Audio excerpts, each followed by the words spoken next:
Hey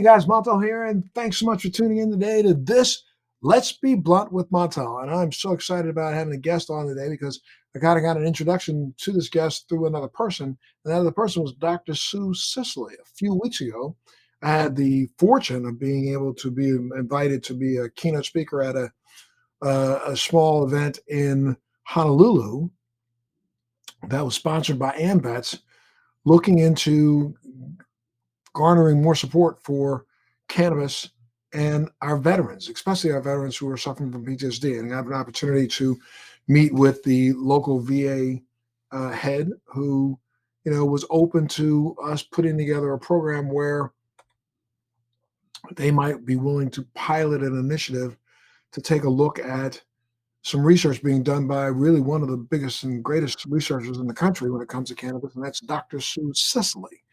And Dr. Sue, along with that member of AMVETS and another organization, we kind of got together, sat down with the head of the VA hospital out there, and had some conversations about whether or not they would be willing to help us pilot a study based on whole plant cannabis to see how it would affect some of the participants who are there at their hospital who are suffering from PTSD. And it was amazing, the response and the conversation. And we also, featured a movie talking about PTSD that was well received.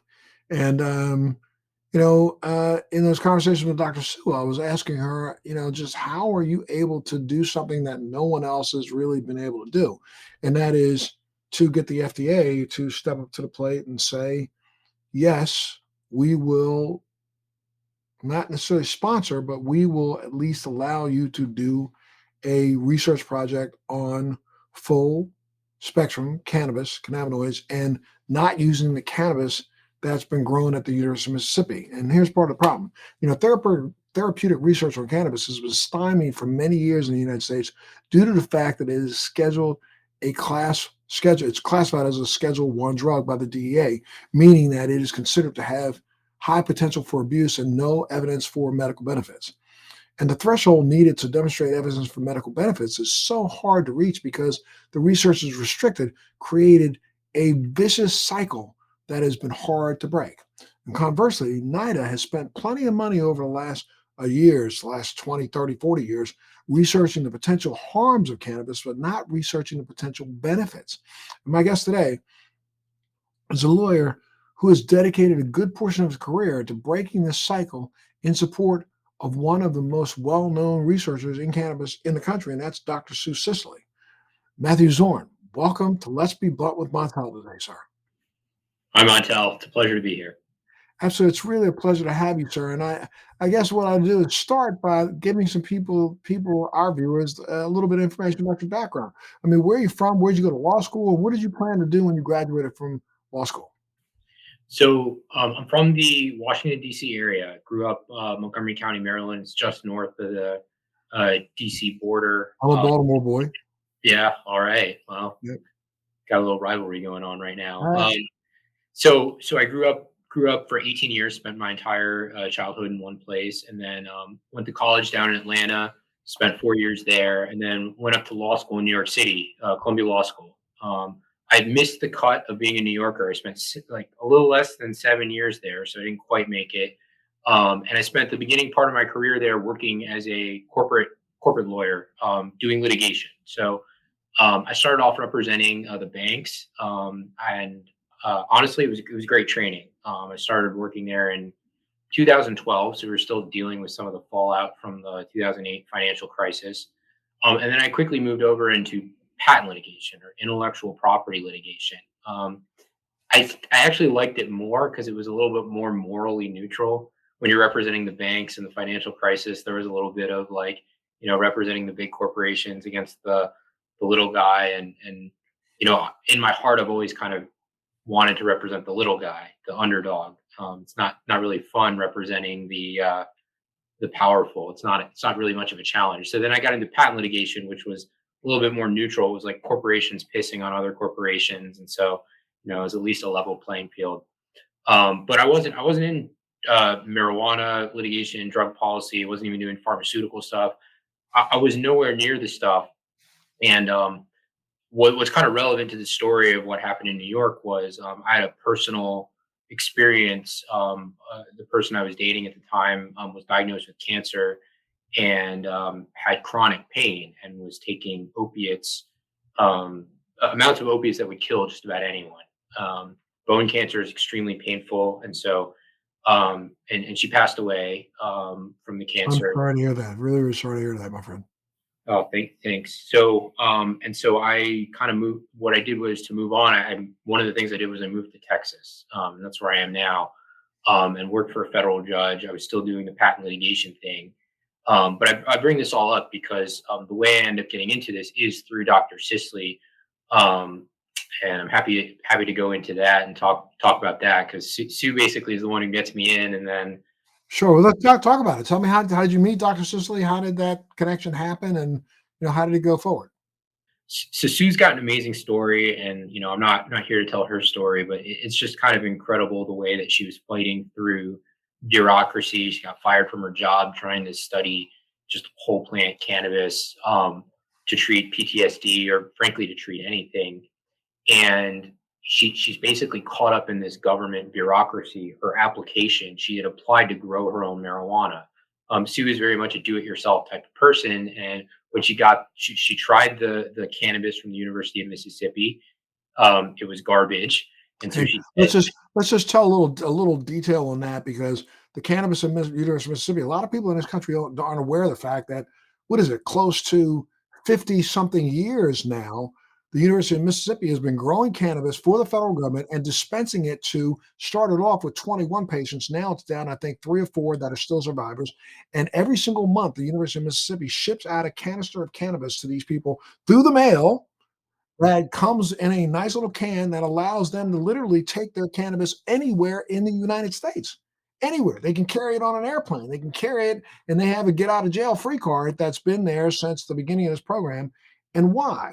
Because a lot of people also don't understand. I want to ask you this question because this is kind of where the rubber meets the road. We have a product that is considered a Schedule I drug, yet at the same time, the federal government filed for and gave themselves their own patent back in 2002, extolling all the virtues of what they believe cannabis could do, especially CBD, in what is called their abstract. So they pointed themselves. It's almost like, you got one side of the government, just two brain cells, one's punching the other inside the head because one brain cell is saying that it is an efficacious drug and we want to patent this and gave themselves a patent and they've extended it one time. And yet the other side of the same government says, no, no, no, it has no efficacious value whatsoever. So it's really ignorant. So there was a while where, well, there's a moratorium. The only place in the government or in the United States that was authorized to grow and dispense cannabis was the University of Mississippi until about a year ago. And then now, I guess the DEA has been expanding that, but we'll go into that in detail after you continue your story about Dr. Sicily. But I wanted to bring that up right there. yeah, but I don't want to ruin the thread. What you're talking about this, it's the single patient IND. The way you could get into that program was effectively these patients had to apply one at a time for like a research protocol. So it was like it was like a makeshift research program, and it was started by a guy named Robert Randall um, in the Under the first George Bush. Right. Well, actually, the program started even before that, but that's when the Yeah. program started to gel up. Yeah. So I actually got all the documents underlying that program, like all the INDs people had to fill out, and posted it to my newsletter. So if anyone wants to go check it out, but I got all the paperwork on that stuff for And, another case. and tell people part of the reason why the program stopped was because they got inundated with so many people and so many requests. And this was back, oh man, I'm trying to think of the year. What year was it? 70, It was around 91. In fact, '91. among those papers are the letters back and forth ending the program. You're totally right. What happened was people had wasting syndrome from AIDS. They Correct. found out that marijuana was the only thing that could help them, And rather than expand access, they decided, you know what, we're gonna shut this down because we can't handle all these applications. So, I mean, you're totally right. There was such a demand for this because it worked. They didn't know why it worked. It wasn't proven in clinical trials, and that is ultimately like why I'm so passionate about this. Montel is the people getting screwed about this are the people who need it, right? I talk about this all the time, Matt, and I'm glad you say that because, look, I have been an advocate for ensuring that patients have access to efficacious medication. That has been my sole mission since almost 2000. But I've expanded that to think that in some states that have gone ahead and decided to move towards an adult use category, it was making it easier for the patient to go in and have access. So I'm okay with that. I'm just, but a lot of people who have been in this industry, and this is what really pisses me off about our industry, is that they kind of have thrown the patient under the bus.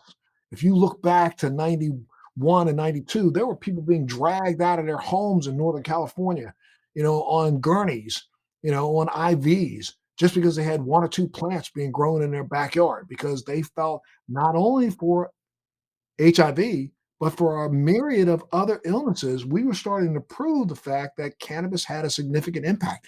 And what's so ridiculous, and I'm sure that you have the paperwork somewhere, is at the same time that our government did this, they were turning around and funding Dr. Meshulam in Israel to validate their patent.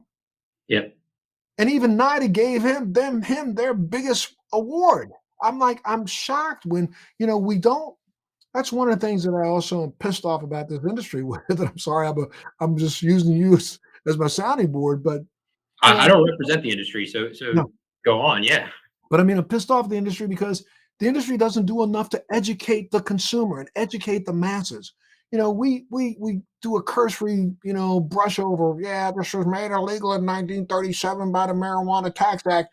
Stop the stupid. Let's talk about the bullshit that has happened since 1937 and continues to happen, and even happening today, where we have, what is it, 38 states in the District of Columbia that have some form of legal cannabis right now, but there are almost just as many people being arrested today as were arrested, 15 years ago. Yeah, and Montel, it's actually to me it's shocking, right? Because I single out three groups of people right now. The people that need this most or need this to end most, and that's I would say one, I would say the terminally ill, and this is in no particular order, by the way. Right. Terminally ill. Two, the number of veterans using marijuana to treat symptoms as opposed to opioids, right? Like as an alternative to what has been labeled like the most dangerous epidemic in America right now. That people won't even admit today. There are more people dying today than were dying before we started talking about COVID, but we kind of left that behind. We don't even bring it up anymore. Exactly, Right.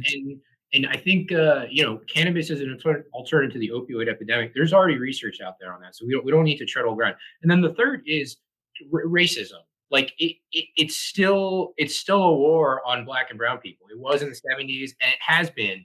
And look, I've said this now for years. This is nothing more than a continuation.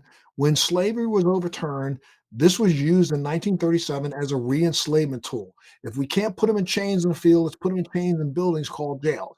So that's what they were using. They ran around the country and tried to lock up everybody black and brown that was using. Forgot all the cowboys that were out there in the West that were smoking the hell out of this. All the other people that were smoking the hell out of this. They just continue to, and we look at it right now, and even till today I think that the numbers are somewhere around 65 to 70% of all people incarcerated for any form of medical or any form of marijuana violation are people of color. that's right, and there's no I refuse to believe there's a coincidence with the Civil Rights Act getting passed in the mid '60s, and then the Modern Controlled Substances Act passed a few years later. I mean, the drug war basically replaced a lot of what we took apart some racial paradigms and built up this other paradigm in the context of drugs. And so the reason I'm mentioning this, other than it being a blatant injustice, is it's interesting you're talking about the industry, right? I long for the day that the industry steps up and does something absolutely tangible to help out any of these groups of people, like drug possession, decriminalizing drug possession. Did you know that's still a federal crime to smoke a joint on your couch? That's a federal crime, right? Like What And we have an industry that just made $25 billion last year. I mean, I want people to understand, and I'm so glad that you even brought that up, my friend. It's like, this industry keeps whining. I keep going to conventions and keep going to B2B, conferences, and everybody's whining like, "Yeah, we ain't telling the federal government." Well, I keep saying, "Damn it, well, why don't you act a little bit like pharma?" And pharma got this 20 years ago. They decided when they created themselves that everybody has to throw in some money, and we're all going to go down there and grease the palms of the assholes that are fighting us. Next thing you know, pharma runs America. That's right, and I'm starting to get convinced that the industry actually doesn't want things to change, and we can certainly talk about that. But I'll just loop back to like me, like what we're talking about, right? So I see Dr. Sisley and I see someone who is in it for all the right reasons, right? She wants to research, she wants to help the vets out, she wants to prove that this stuff is safe, that this stuff is effective. And what's important about this story, right, is the pretext. I call it the pretext, the excuse for not rescheduling marijuana from a Schedule One drug down is that nobody has ever proven it to be safe and effective in an FDA type clinical trial, right? And you'll hear that today. You'll hear that from the president on down. Well, we can't do anything because the science isn't there yet. I mean, I say BS. The science is already there. I don't need a double-blind placebo trial to show me that this stuff works. And I've said, I'm like you, my friend. Look, I mean, there are enough. It's anecdotal when it's one, two, or three. When it's thousands, that's no longer an anecdote. I don't need to to to pay someone to fill out papers the way some clown in Washington D.C. wants them filled out to validate the fact that we have now done enough research. There is over 35,000 peer-reviewed published documents have been put out on cannabis in the last 10 years. 3,500 plus last year, and there's going to be probably another 3,500 this year. How much more research do you need? That's the most researched drug on the planet. It's more research than aspirin, and majority of people in this country have a bottle of aspirin in their medicine cabinet, and if their kid got a hold of it, they'll be dead on the kitchen floor by the time you got an ambulance to the house if they ate more than 15 of them. So, and when you look at the amount of research done on aspirin, it probably isn't more than about 1,000 research papers in the last 30 years. So I find this, it's just egregiously offensive, but go right ahead. I'm sorry. I got to throw in those little No, tidbits. no. I mean, and cannabis, by the way, is probably safer than aspirin. So, Right. so yeah. So, and here comes Dr. Sisley, and she's like, I am trying to do everything that the government is asking me to do, right? Despite the fact that whether or not it's reasonable or not that we have to do this, she's like, I'm trying to do it. I'm submitting my application, and it's pending at the DEA. It's sitting on their desk. And by pending, I mean it hasn't been processed, right? They didn't even say It's sitting in somebody's inbox. yeah, it's sitting on someone's inbox and it hasn't even been read for 2 years. For 2 years. And I'm sitting so I meet her at South by Southwest in 2018 in Austin, Texas. I decide not to go to see Dr. Sisley, just to go to the music festival and all sorts of other stuff. And I go and I see her on the program and I'm just kind of curious or whatnot. Now I had studied drug policy in law school. I wasn't unfamiliar with it, but I wasn't a practicing in this area. And I see Dr. Sisley speak, and it's that rebel streak in me, or just kind of like the fuck the man type deal that I'm like, this is bullshit. Like I have seen so much bullshit in my career, and I was like, this is bullshit. So I decide I just walk up to her afterwards and I say, you know what? I don't know if I can do this. I work at a pretty conservative law firm, but I want to see if I can take your case pro bono, right? I want to see if I can get them to process your application. Because here's the thing, Montel, like whether or not this is like a trick of federal agencies. It's not just DEA, it's kind of the entire federal government, right? When they have a difficult decision, they don't make a decision. They just Kick hold it you down the road. right? They don't want to be accountable for this, right? So it's like if you're going to say no to Dr. Sisley, just say no, and then she can take an appeal and she can judicially. But they weren't doing that; they were holding her in administrative purgatory. And so I took that back to a colleague of mine who specializes in administrative law. His name is Shane Pennington, and I was like, "Hey, like, is there anything here?" And we looked at it together, and we thought we had something, and we put together it's called a mandamus action, but for lack of a better term, it's just a lawsuit. against the DEA saying, process this damn application. It's been sitting there for 2.5 years. Do something with it. And we filed that, and about, we put together the facts. We told Dr. Sisley's story. It's an amazing story. And then we said, look, this is unlawful. And about six to 8 weeks after we filed that, it was about a month after we filed that, the DC Circuit Court of Appeals, this is like the second highest court in the country, sitting in DC, said, you need to answer this, DEA, like, tell us what's going on. And then about a few weeks after that, they didn't answer it. The attorney general, they had like Cannabis Week down in DC, so they processed all of the applications. There were 30 of them that were all pending, including Dr. Sisley's. And then they had like an entire week devoted to how, cannabis, the surgeon general went up and said something. I think the president at that time, Trump, said something. I mean, it was this rollout, and this was just like part of Cannabis Week in August. It was August of 2019. So if you go back and Google and you start searching cannabis during that time period, you'll see all sorts of other stuff. And, this made headlines and all sorts of stuff. So that was the first like project I took on against the DEA, basically working on an application that had been stalled out. It wasn't the last, and we did a couple more lawsuits for Dr. Sisley, but that was how I got into this. And did they approve it during that week? No, it took another 18 months, and we filed two more lawsuits. We filed we filed the next lawsuit we filed, was a complaint. It was like a district court. It was like a Freedom of Information Act lawsuit. Basically what we wanted was, there was this like secret memo within the government which explained why this whole program had been stalled out by Attorney General Sessions, friends to cannabis lovers everywhere, being sarcastic, of course. And what had happened was, he basically had the Department of Justice write a memo explaining why they couldn't go forward with this program to allow other people to grow cannabis, why they had to have this monopoly of garbage cannabis from the University of Mississippi.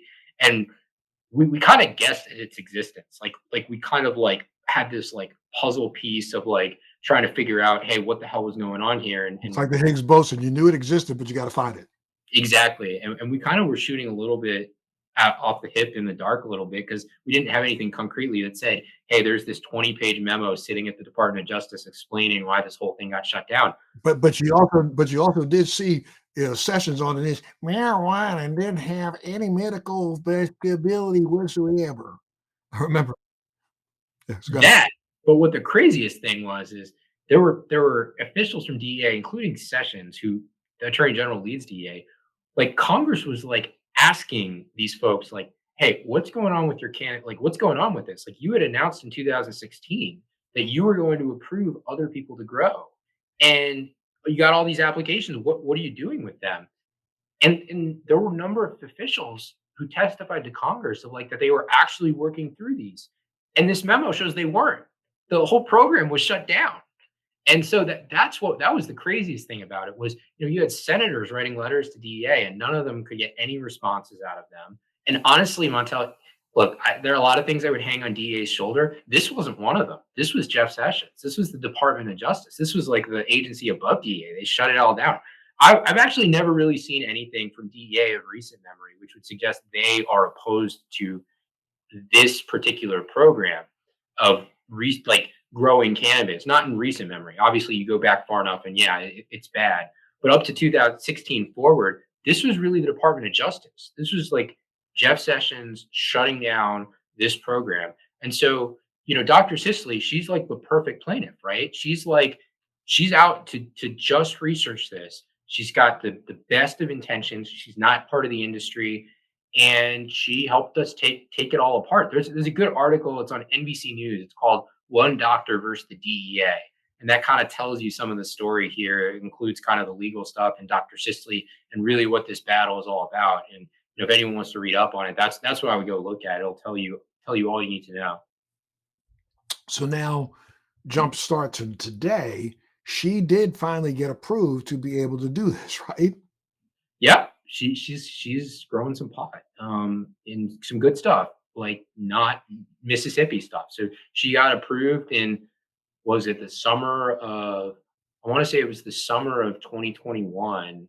She got approved, and she's one of like six people folks that got approved from the DEA. And then the And DEA even expanded it a little bit to allow people in California to actually purchase cannabis. Well, they're allowing people to use cannabis purchased at dispensaries for testing, right? uh, You're not sure about that. I'm not sure about that actually. I Okay. don't know. I don't know. I mean, I know that there's like now there's like a transportation issue. Like there's some transportation bill where they want to study real world cannabis. This has been another thing, by the way, that I've kind of gotten on and about is why aren't we testing the stuff people are actually using? I mean, it's great that we now don't have the Mississippi, right? But like, if you're concerned about safety, right? Like, let's just say you're concerned about safety, why wouldn't you study the stuff that people are using from the dispensary? Because we have this weird patch of federal law which says that researchers, they're putting their licenses in jeopardy if they just go and pick up something that everybody else can get. I mean, isn't that crazy that this stuff is Great. that it's more inaccessible to researchers than it is to actual patients. Consumers. Yeah. It's ridiculous. It's ridiculous. And so, I mean, just that process alone, what else did you observe?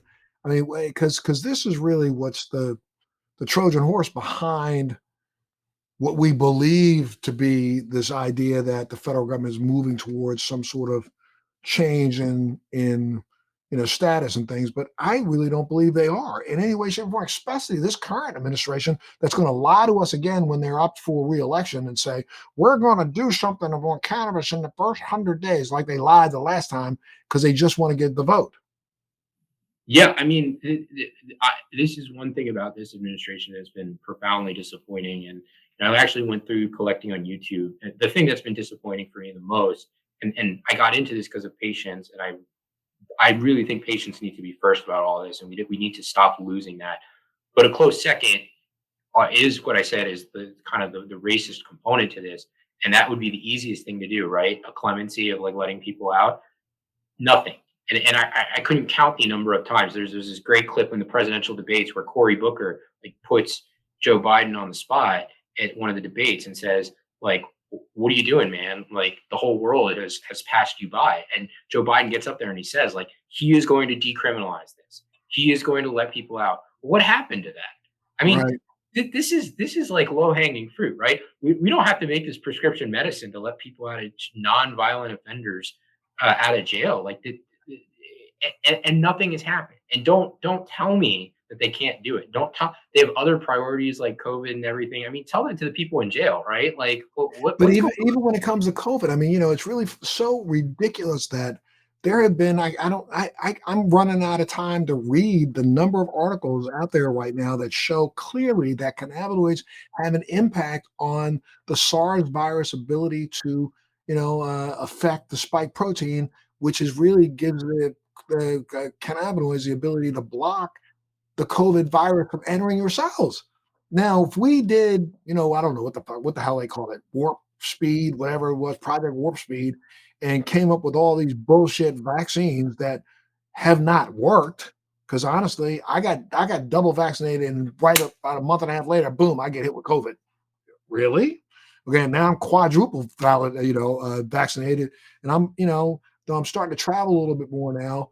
I'm concerned every time I go. I'm still putting a mask on when I get on an airplane. I'm still wearing a mask through the airport because I don't believe that I really have the protection. Now, what I'm doing is sitting right there on my, bathroom counter is a bottle of CBD that I'm hitting every single day, and I make sure and I hit my pen every single day to make sure I have enough cannabinoids in my body because I believe that that's really what's going to help stop this scourge.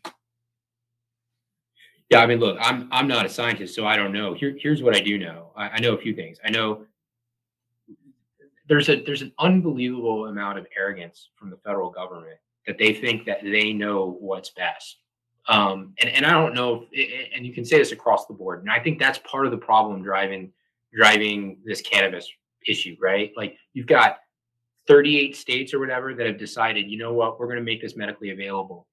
And this is what's holding this all together. I mean, I don't want to get like super legal, but like it's a sham, right? I It's a mean, shit show. You were going to say that, but it is a shit show. yeah. I mean, it is, and it's a sham because the Controlled Substances Act says to be in Schedule One, there has to be no currently accepted medical use in treatment in the United States. And everyone should like take that phrase and like think about what do you think that means to you? No currently accepted medical use. Because I'll tell you what it means to the federal government. It means there are no studies that show safe, no well-controlled FDA double-blind placebo clinical trials showing safety, efficacy. There isn't a consensus among trained pharmacologists. Like there's like it's like a five-factor test that nobody in their right mind would ever come up with. But it's like what the federal government created to basically it was actually tailor made to keep cannabis out of like in Schedule One. So nobody in their right mind would ever think that cannabis doesn't have an accepted medical use and treatment in the United States because you look around and everyone is using it in medical treatment. And some states say no, but remember, it's no currently accepted medical use. That doesn't mean that means if there's a pocket of people who don't want it accepted, that's fine as long as you know if there's a good sizable number of people. So this is basically I would call it a fraud on the American public. That's what I would say. It's a fraud on the American public where this it's through administrative law they've kind of like rigged the deck so it's impossible to prove this stuff is safe and efficacious through not letting people study the weed that people are smoking through you can't patent this stuff, right? So what pharmaceutical company is going to invest money doing phase 3 clinical trials which cost hundreds of millions of dollars? And especially since they know that the federal government owns a patent. So if they validate what their patent says, and the federal government can step in and say, you're infringing on my patent, give me my product. That's yes, and that's kind of what's the craziest thing about this, right? Is it's caught in this like weird space where nobody even really want none of these companies in the industry actually want to research it, right? And Mhm. that to me is there's no and I part of me doesn't blame them, right? There's no financial incentive. It's like, well, what's in this for us, right? Like what if a- and look, if someone actually did put in the money and got an FDA approved medication, here's what's in it for you. You get something that insurance is going to pay for, right? And that's a big thing. We saw that with Epidiolex, right? Like you're Right. talking about your CBD that's out there, but Epidiolex is a wonderfully successful drug, despite the fact that you can still get CBD because they've got insurance coverage for it. So I'm convinced that there is a lot of money out there for some company that wants to do this, but the industry doesn't seem to want to do it because I think they just want the cash now. They're just not thinking in the future on this stuff. And Everybody's trying to figure out how to buy their boat or buy their yeah, apartment rather than how to move the industry forward. it's get rich quick type stuff, and that to me is that is why I'm still fighting this fight. Right? It's an unfair game. It's an unfair Well, game. but then why? Okay, I understand. I get it, the greed in the industry, and I get that. But what is there to stop the federal government from changing its mind? I mean, shit, we just changed our mind on fucking Roe versus Wade.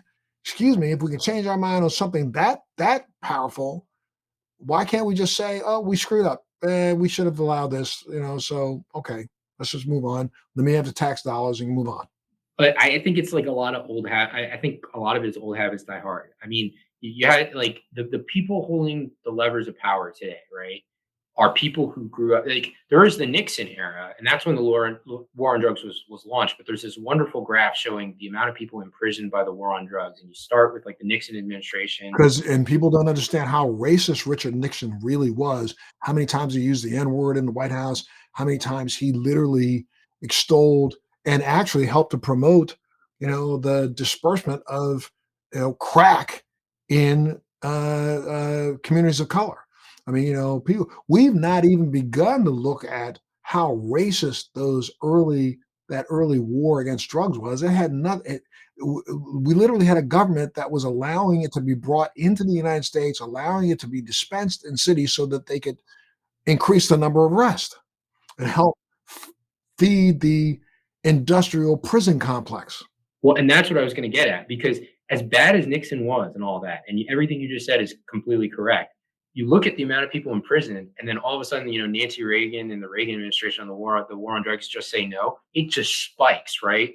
It goes up through the roof. So Nixon started the war on drugs, but Reagan escalated it. Now think about the people in government today, right? Reagan not only escalated, but Reagan also put Ollie North on on the payroll and send his ass down there to trade weapons for drugs, and made sure that those drugs got into the black community so that they knew that they would be able to arrest more black and Hispanic kids to put them in jail to feed that industrial political prison complex. Sorry, It- go ahead. no, no, that's all super important, right? Because now think of the people holding all the levers of power today. I mean, you can look at the president, Joe Biden. When was he a senator? He starts right at the beginning of the war on drugs. His entire career, he is the lead Democrat on the war on drugs forever, basically. I mean, him and Strom Thurmond were like on the committee in Congress coming up with legislation to make drug laws tougher, right? So these to answer your question, oh, it's really hard to change people's minds. It's just really when people have spent their entire life doing one thing one way, it's really tough to suggest to them you could have been wrong about all this stuff. Like your life's work is probably wrong. I mean, can you imagine that if someone came up to you like towards the end of your life saying everything you did is built on like all of these and it's hard. It's like you're in denial. Like I don't so it's like I don't think the president is like a bad person. I just think he has a fundamentally wrong belief about cannabis. And I think it's really hard to shake him. But he's not the only one, right? There's an entire complex of people who are invested in a both a financial but also in a personal like ego type of way of like everything they accomplished, or not everything, but like a lot of the things they accomplished were under the notion that marijuana is bad. Or we could talk about, one of the things I do now is also like psychedelic. Like there are a lot of people who are convinced they are right on this. I don't know if I'm right or wrong. I don't know. Like, but I do know that like the science needs to happen. And I know the policy hasn't worked, right? So I'm not going to say cannabis can treat everything. It can clearly treat some things. You don't need to come to me and say like chemotherapy induced nausea. Like that is beyond dispute. Yeah, But you don't have to say it. You don't have to say it's a miracle drug and it will hold promise for every illness on the planet. But you do have to recognize what we have now observed beyond anecdote. We know for a fact that it helped with wasting disease. We know for a fact that it helped in some ways when it comes to chemotherapy induced not only brain fog but also induced nausea. We know for a fact that it helped. We know now, looking from the published information that's out there, there's data out there right now that came out in February of this year that even proves that cannabinoids have a profound effect on certain types of cancer. Then again, stopping them from being able to replicate.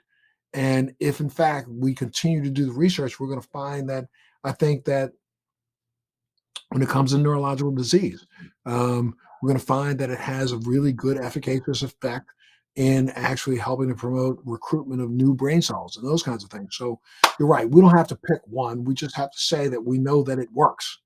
yeah, and the thing that I'm kind of from a legal perspective, the thing that I'm sort of tangled up with here, both with Dr. Sisley and generally, and kind of the concept that I'm really struggling with is, we it's a fine balance here, right? But like I don't like the federal government telling me what is science. I don't trust it. I can't, the FDA, the Food and Drug Administration, right? And I could go on, like we could spend another hour talking about this, but like it is the most powerful regulatory agency in the world. And it is funded by pharma. 50% of the money it gets is from pharma. That is unbelievable to me. And so part of what we're fighting for, what I was fighting for with Dr. Sisley towards the end was this no currently accepted medical use. It's like, why does the federal government get to tell me and the states and my democratically elected representatives at a state level what is an accepted medical use? Like this was something that was traditionally done at the state level forever. And then the FDA came along, and the FDA is taking. So I don't want to delve too much into this, but there's going to be this interesting debate now with Roe versus Wade getting overturned. The way the Biden administration appears to be dealing with this is they're going to try to something with the abortion pill approved by the FDA. They're going to say, well, the FDA has approved this, so the state can't restrict access and do a whole bunch of other stuff. And I kind of think of this from like a cannabis standpoint of like, wait. So the government can tell the states that they have to allow something, but when the states have decided they want to allow something, the federal government can also tell them you can't elect. To me, it's just like it's so. Um, I'm really uneasy with. And look, I'm actually a vaccine believer, but I was really troubled by the fact that one day they would say one thing about COVID, another day they would say another thing, and then they would silence everyone who would say something differently. Like people should be like that's what I'm kind of like, and that's as a lawyer, like I'm kind of bothered when I see top down science, right? The science should be done by people like Dr. Sisley, by other researchers, and kind of what I'm doing now, I'm involved in other DEA proceedings, is I'm trying to protect the scientists, right? I mean, look, I'll get paid by the industry and I'll on a like on a couple matters, but really my interest in this is protecting the scientists who actually want to figure out the answers independent of the federal government. They want to do independent, rigorous science and give us a capital T truth. And that's what the people deserve. Absolutely. So, I mean, this is the $1 million question, but how do we fix this? Yeah, I mean, I think look, there's a political problem with cannabis, right? It's not urgent for a lot of people. It's not, Roe versus Wade gets overturned and all of a sudden it's the most urgent issue in America. And I'm not going to take a position on that. I think it's something, a paradigm just got completely flipped and overturned, and we should probably deal with that.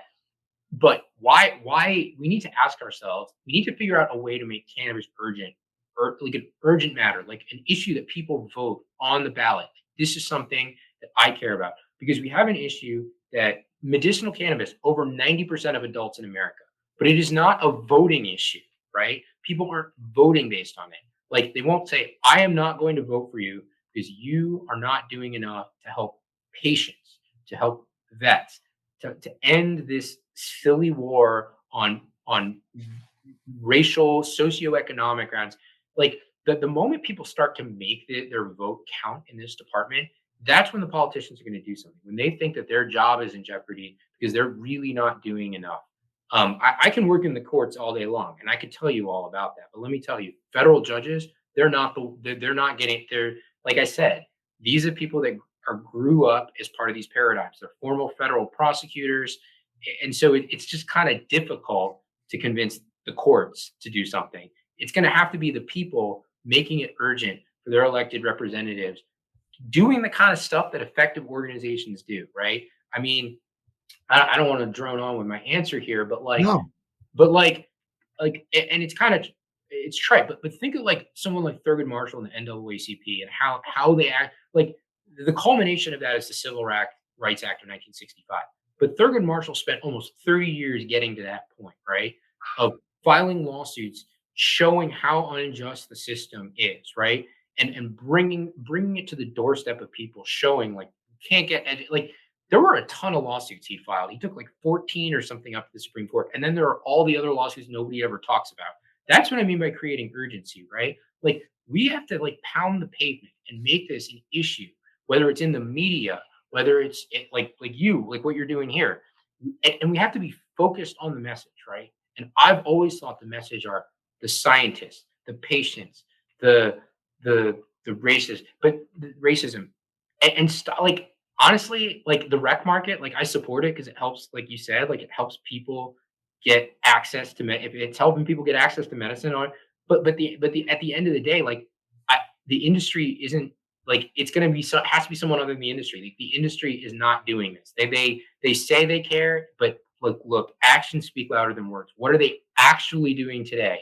Like, what kind of money are they putting in to file lawsuits to change this, right? The only lawsuit I've heard about in recent memory the past few months is they want to sue to get their tax benefits back. Think about that. They're Right. not willing to put money out to help because, and here's why it's in their interest. This is my pitch to them. If any of them are listening, right? The way that you win this is you have to take this whole system apart. And you just said, Montel, you said it right before. There's an entire complex, and it's built on things like simple possession, real tiny things, but it's a house of cards built on these like things that it's the glue that holds all this together. It might not be clear why helping out black and brown people from not getting arrested, why it might not help be clear why that helps your bottom line. But here's how it helps your bottom line. It takes the entire system apart. right? That whole system is dependent on, being able, why it's unlawful. Like, and I know this because I've read like the law history of how this guy. Do you know why the federal government, why it's illegal to smoke a joint on your couch? Because Why?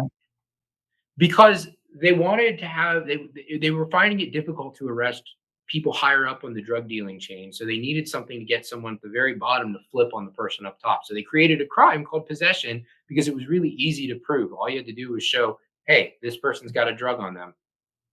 And then they could take that, use that to flip on the person above them. That's actually like this is a fact. Like this is written down on paper. Um, that's like, do you need me to say anything else about this? Like, so that's what I'm saying. Like, we need to get, like, if you want to file lawsuits, like, you like be righteous, like fight for the stuff that is going to actually help people, because that same stuff that helps people is hurting this industrial complex on the other side. Like, there's a reason they're doing it. It's because it's part of the system. So that's what I would say is, people need to not only tell their representatives, but tell these companies, like, why are you not helping people out? Like, I don't give half a crap that you like, that you have like one or two members of your board who are diverse. What are you doing to help the actual people on the ground who are facing this stuff? And if they don't have a convincing answer, that should tell you everything. And it's starting to tell people everything because, I mean, I really started my advocacy almost 21 years ago, man. And, I'm looking at, we're in the same place that we were in 21 years ago still. We got a vice president who made sure that while her tenure as attorney general, there were more people incarcerated in her state than before her, and for minor possession violations. And a president who still thinks because of his own family, issues with drugs, that this is some sort of gateway drug, which and no one's willing to educate him. And I think that's part of the biggest problem with our industry is that we've done a really piss poor job of education. Oh, 100%. And right. And I know what you were talking about with respect to the president and his family. And I would add two things to that, right? Which is being addicted to one class of drugs doesn't like translate to another. Like these are all different, right? Cannabis Right, is not heroin. Like right. cannabis is not opiates. Cannabis is not cocaine. So that's one thing of education, right? We gotta separate this up. The gateway stuff, I think people don't buy that anymore, but we gotta like Moses Well, and separate. you say they don't buy that, but there are still, I swear to you, I had a conversation with somebody, less than 4 weeks ago that said, well, I still think that cannabis I think they're just, this is all hype, but I think marijuana is really a gateway drug because people who use marijuana end up using stronger drugs. I said, are you fucking crazy? I mean, literally, There's no science. There's no science to that. But I none. mean, some people in that, you can't go. That's the other thing. You can't change everyone's mind. And I'll bring something into with the psychedelics just really quickly. The thing that changes people's minds on psychedelics is typically someone in their circle. Sometimes it's themselves. Sometimes someone in their circle is just like unable to get relief from anything, and then a psychedelic like comes along, and all of a sudden they're transformed. But you see the same thing with cannabis, right? It's like, hey, someone's on opiates, they're just a mess, they can't shit, and they have to get off of it, and they start cannabis. And so it's like the problem I'm having with this, Montel, though, is like, think about it. Like, so there's so many stories like that out there. Like, there's something else going on. Like, we're past that point, right? That's why 90 something percent of people support this stuff. Is there is no doubt among the people of this country that this stuff works. So it's really like the people holding all the levers of power. The other thing about the president's family is I believe in Hunter Biden's autobiography or whatever, he talks about how having a psychedelic experience was like got him off drugs for like a year or something. I think that's in it, right? Is like having this experience. So it's like, our like can't we like have an honest conversation that drugs aren't bad? They're not good either. They're kind of tools. They're good in some situations, they're bad in others. I mean, that's how we view all other drugs. Why should cannabis be viewed any differently? Frankly, why should cocaine is a prescription drug.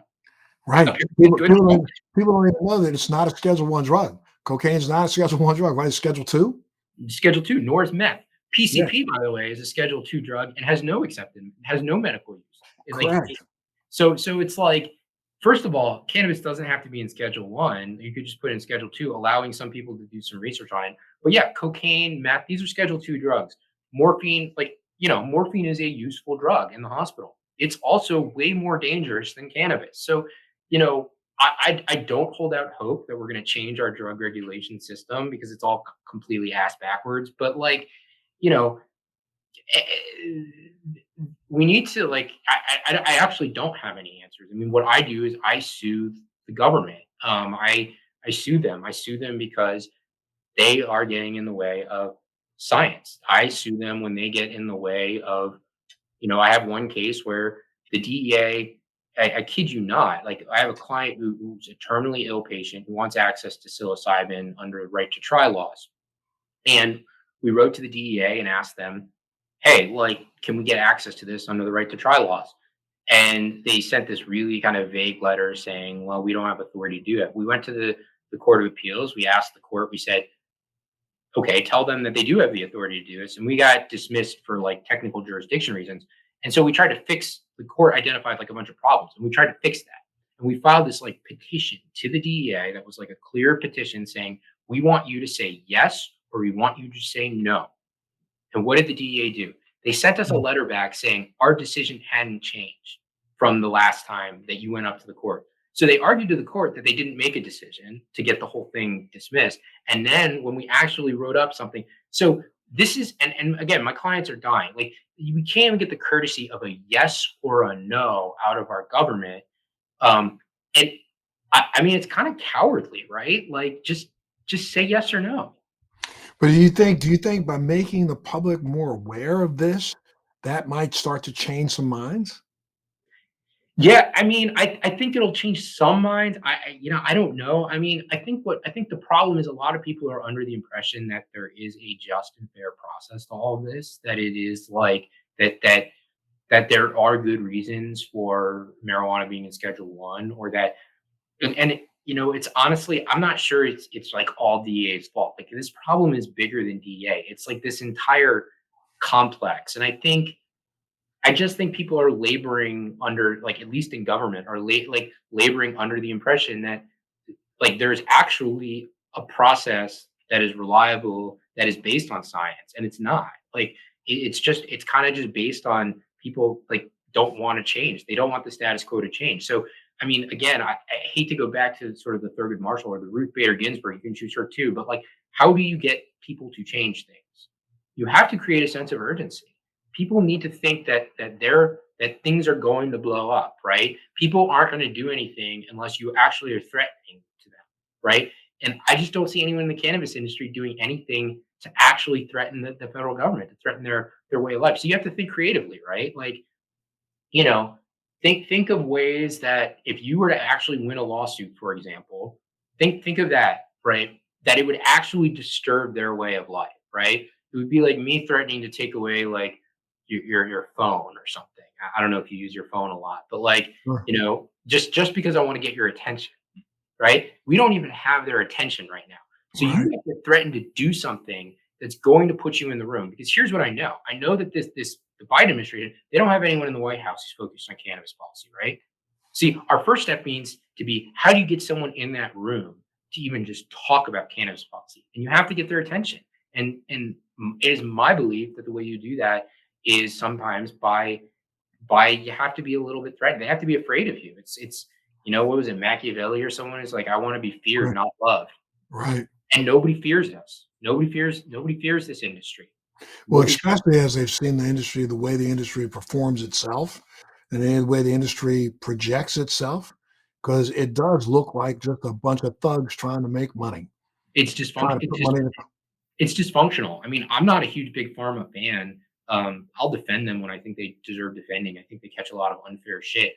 And I think there are a lot of bad things to farm. I mean, they're actually like a lot of other industries. But here's the thing, right? It's do I hate the player or hate the game? I mean, big pharma, they're just good. They're fucking good at what they do. Why can't cannabis do that? Because Right. here's what pharma realized that cannabis hasn't seemed to realize. Pharma realized we're better off if we all work together and we don't step on each other's toes like a bunch of high schoolers or whatever, whatnot. I think the cannabis, they're playing like an apex predator game, right? They're trying, the industry is like, they're all jockeying for they want to be number one, so they get the sweetest deal from Philip Morris or some other company in a buyout, right? And so, when you play like that, like they're all stepping on each other's toes, they can't agree on anything or whatnot. Like pharma, they realize from that their best bet was they all sit down at a table, they have a concerted strategy, and they work and they work together. And if the industry ever managed to do that, then I think that they could do that. But there's one other point. There's one other point that's really different between pharma and cannabis. See, the problem we talk about all the money cannabis has, and they have the money to do some of this stuff, but this like tax issue of like the cannabis, they don't have the fat margins that other businesses have. So they have less money floating around. And you're right, Montel. Like you go down like these industries, they shower lobbyists to be able to lobby congressmen. And it's not all crooked, by the way. Like it is a product of, think of all of the different things that Congress, these Congress members, these senators, like all the different agenda items. They're busy people. They have staff, people who are young, who don't know. Like the lobbyists are legitimately helping them out. Like they don't these folks don't have the time to draft this legislation. They don't have time to analyze everything. So why isn't the cannabis industry helping them out? Like, and they do have lobbies. Like they do, and they do, but it's not like pharma. Like pharma has like an entire building, right? Correct. Cannabis is like one floor of one building, right? Right. Right. Well, Matthew Zorn, I got to thank you so much for being a part of Let's Be Blunt with Montel today. You're spitting truth like no tomorrow, my friend. And I'd love to have you back at some time. If ever you want to come back again, maybe I'll have you on with Sue. We could talk a little bit about how you guys started clicking or, whatever. I'd love to have you back on the show again.